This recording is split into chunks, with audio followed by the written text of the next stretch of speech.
नमस्कार, आप देख रहे हैं राष्ट्र की बात में। हूं मानक गुप्ता। अब दिल्ली के चुनाव की बारी है, लेकिन मुद्दा एक बार फिर से वही पुराना सामने आकर खड़ा हो गया है। मुद्दा है ईवीएम का। जी हां, सुप्रीम कोर्ट में अब हरियाणा के दो कांग्रेस के हारे हुए उम्मीदवारों ने ईवीएम को लेकर याचिका दायर कर दी है, जिस पर सुप्रीम कोर्ट का कहना है अब जनवरी में सुनवाई होगी। पहले जरा आपको उस याचिका के बारे में बता दूं। दिल्ली के चुनाव की डिटेल्स में बाद में आऊंगा, क्योंकि दिल्ली के चुनाव में वोटर लिस्ट का एक मुद्दा भी गर्म हो रहा है। पहले ईवीएम। दरअसल ये जो याचिका आई है, इसमें मांग की गई है कि ईवीएम को लेकर कुछ दिशा निर्देश सुप्रीम कोर्ट जारी कर दे और इसकी जांच कराई जाए। कांग्रेस के दो नेताओं ने यह याचिका दाखिल की है।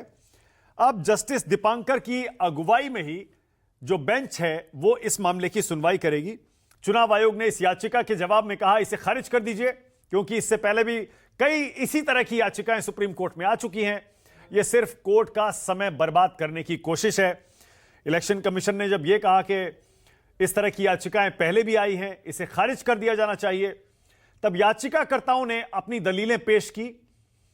उन्होंने फिर वही मुद्दे उठाए कि एक बार फिर से ईवीएम की जांच हो और चारों जो उसके कंपोनेंट हैं उसकी अलग अलग जांच करवाई जाए। पहले आपको बता दूं, ये जो याचिकाएं डाली हैं, ये डाली हैं करण सिंह दलाल और लखन कुमार सिंगला ने। दोनों कांग्रेस के नेता हैं। करण सिंह दलाल पूर्व मंत्री हैं, 5 बार के विधायक हैं, और लखन कुमार सिंगला ये भी कांग्रेस के नेता हैं और ये भी अपना चुनाव इस बार हारे हैं। अब क्या मांग की गई है इस याचिका में? मांग की गई है कि 4 अलग अलग जो यूनिट्स हैं इनकी जांच की जाए। पहला कंट्रोल यूनिट, नियंत्रण इकाई, दूसरा बैलेट इकाई, फिर तीसरा वीवीपैट और चौथा माइक्रो कंट्रोलर। इन चारों की सुप्रीम कोर्ट को अलग अलग जांच करानी चाहिए और उसके बाद अपने दिशा निर्देश सुप्रीम कोर्ट को जारी करने चाहिए। अब सुप्रीम कोर्ट ने कहा कि इसकी सुनवाई हम नए साल में करेंगे, यानी जैसे दिल्ली का चुनाव आएगा उससे ठीक पहले एक बार फिर सुप्रीम कोर्ट में ईवीएम का मुद्दा गर्म होने जा रहा है। लेकिन इस बार दिल्ली के चुनाव से पहले सिर्फ ईवीएम गर्म नहीं है, वोटर लिस्ट भी गर्म है। आम आदमी पार्टी का आरोप है कि बीजेपी चुनाव आयोग के साथ मिलकर सांठगांठ करके आम आदमी पार्टी के वोटरों के नाम साजिश के तहत वोटर लिस्ट से कटवा रही है।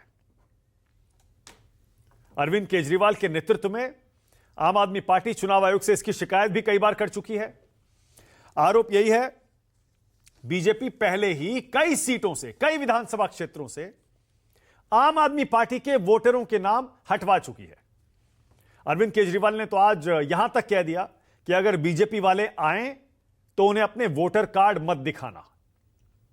दिल्ली के वोटरों से अरविंद केजरीवाल आज ये अपील कर रहे हैं।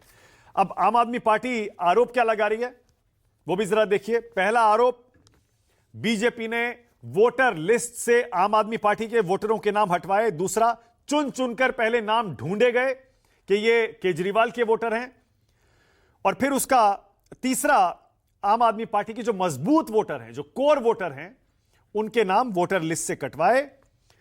आम आदमी पार्टी का यह भी कहना है कि एससी, एसटी और पूर्वांचली वोटर लिस्ट से गायब है। कई जगह मुस्लिम वोटरों के भी नाम कटवाए गए हैं। और पांचवा, आखिर ये नाम हटे कैसे, यह आम आदमी पार्टी पूछ रही है। अब इलेक्शन कमीशन ने जब आम आदमी पार्टी के नेता और डेलीगेशन उनसे मिलने गया, ईसी के अधिकारियों से, तो चुनाव आयोग ने आश्वासन दिया कोई मास डिलीशन नहीं किया गया, एक साथ कोई बहुत सारे नाम नहीं काटे गए। दूसरा, वोटर लिस्ट से कोई छेड़छाड़ नहीं हुई है। तीसरा, नाम हटाने पर फॉर्म 7 भरना होता है, तो हम प्रोसेस का ही पालन कर रहे हैं। चौथा, नाम हटाने का किसी को अधिकार नहीं है।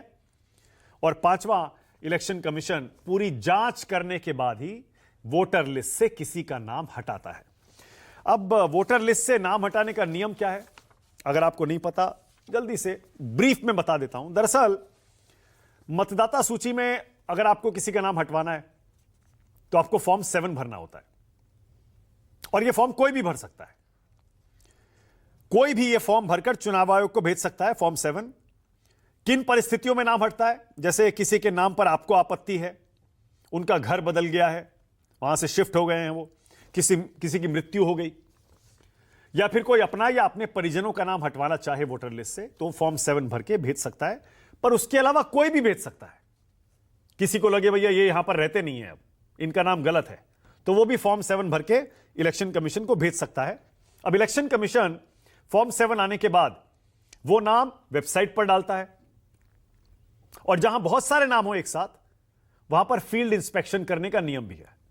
इलेक्शन कमीशन कह रहा है आम आदमी पार्टी से, आप चिंता मत करिए, कोई मास डिलीशन नहीं हुआ, और जहां ज्यादा नाम होंगे हम फिजिकल इंस्पेक्शन जरूर करेंगे।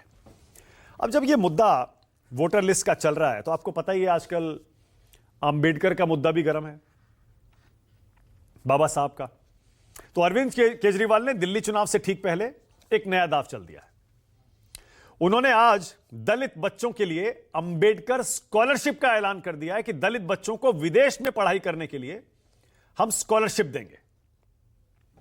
उससे पहले ये जो बुजुर्गों के लिए फ्री इलाज है, महिला सम्मान के लिए 1,000 रुपए प्रति माह है, और ऑटो चालकों के लिए 5 गारंटी है, ये तो पहले से ही अरविंद केजरीवाल अनाउंस कर चुके हैं। अब बीजेपी की तरफ से जवाब यह आ रहा है, सब झूठे वादे हैं, सिर्फ रेवड़ी है, और बीजेपी अपना घोषणा पत्र तैयार करने में जोर शोर से लगी हुई है।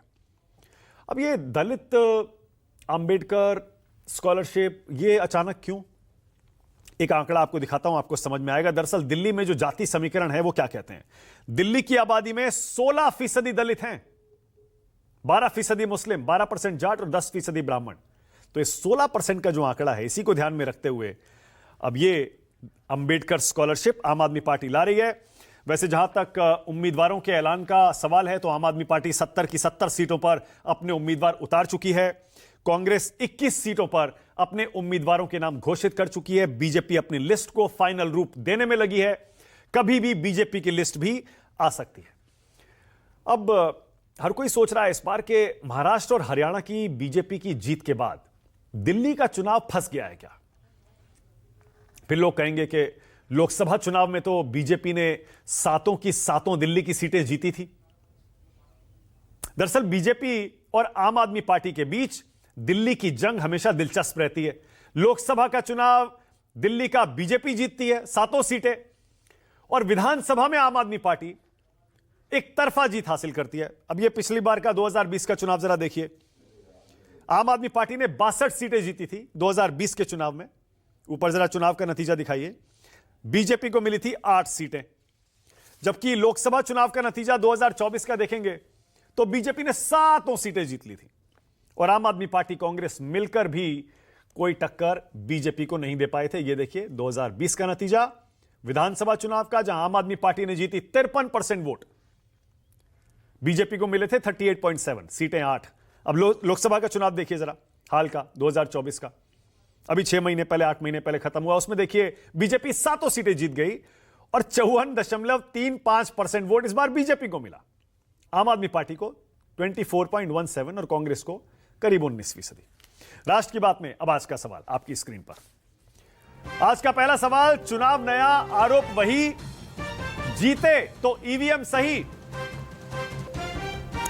और दूसरा, ईवीएम या विपक्ष, दिल्ली के चुनाव में इस बार किसकी है अग्नि परीक्षा?